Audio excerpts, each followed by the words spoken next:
नमस्कार दोस्तों, जय जवाहर। मैं कौशल तिवारी और बीनिया संझा में आपका स्वागत है। छत्तीसगढ़ में बैठी डबल इंजन की सरकार को चुनाव दर चुनाव मिलने वाली सफलता ने क्या उनमें अहंकार भर दिया है? क्या अब वे मुनाफा को ही प्राथमिकता दे रहे हैं? आम लोगों के हितों को लेकर जो फैसले किए जाने चाहिए या इस भीषण महंगाई में बेरोजगारी लोगों को जो राहत दी जानी चाहिए, उससे इतर सरकार क्या सिर्फ कमाई देख रही है?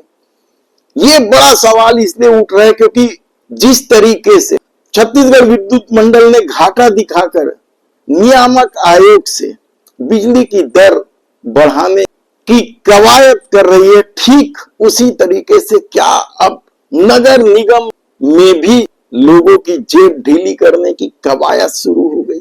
छत्तीसगढ़ में हाल में ही हुए नगरीय निकाय के चुनाव में सभी नगर निगमों में भारतीय जनता पार्टी ने एक तरफा जीत दर्ज की है। तो क्या इस जीत ने भारतीय जनता पार्टी की सरकार में अहंकार भर दिया है? क्योंकि जो प्लान बनाया जा रहा है, जो योजना बनाई जा रही है, वह अब लोगों की जेब ढीली करने वाली है। कहा जा रहा है कि प्रॉपर्टी टैक्स बढ़ाने की कवायद शुरू हो गई है। 2008 के नियम में कुछ बदलाव किए जा रहे हैं। वार्षिक भाड़ा मूल्य का स्लैब नए तरीके से तय किया जा रहा है या तय हो चुका है, सिर्फ आदेश देने की देर है, क्योंकि नगर निगम में यदि उनकी ही अपनी सत्ता है, सभी जगह भारतीय जनता पार्टी के महापौर ही बैठे हैं, तो फिर लागू करने में देर क्यों होगी?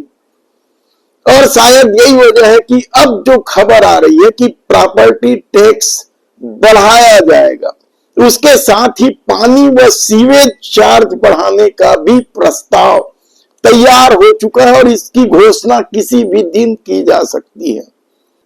कहा तो यहां तक जा रहा है कि झुग्गी बस्ती और अविकसित क्षेत्र में जो पक्के मकान बनाए गए हैं, उस पर भी अब टैक्स लेने की कवायद है। तो 500 वर्ग फीट में बने मकान में जो छूट दिया जा रहा था, उसके भी एफएआर तय किए जाएंगे। किस तरीके से होगा यह बताना अभी मुश्किल है, क्योंकि प्रस्ताव तैयार हो चुका है। हमारे भरोसेमंद सूत्र बता रहे हैं कि इस प्रस्ताव को लागू करने की घोषणा कभी भी की जा सकती है। जो गणना होती थी अब तक 8% से 20% के एक स्लैब बनाया गया, उसी हिसाब से टैक्सेस लगते थे। 35,000 तक 8%, 50,000 तक 10%, 75,000 तक 15% और 75,000 से अधिक पर 20%। ये एनुअल रेंटल वैल्यूएशन टैक्स जो निगम लेती थी, वो इस स्लैब पर लेती थी, लेकिन अब ये स्लैब बढ़ाए जाने का प्रस्ताव हो गया है। यही नहीं, झुग्गी और अविकसित क्षेत्र में भी प्लान तैयार कर लिया गया है ताकि निगम की आय बढ़े और सरकार निगम को पैसा देने से बच जाए। शहरी विकास को बेहतर बनाने का नाम दिया जा रहा है।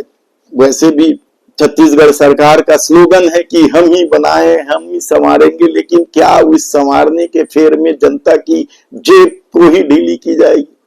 जो प्रस्ताव का जो दुर्भाग्यपूर्ण स्थिति ये है कि एक तरफ तो आप लोगों को पानी नहीं दे रहे हैं, प्राय सभी नगर निगमों में टैंकर से सप्लाई करना पड़ रहा है, और पानी और सीवेज चार्ज बढ़ाने पर विचार, और कहा जा रहा है कि अब 15% तक बढ़ाया जाएगा।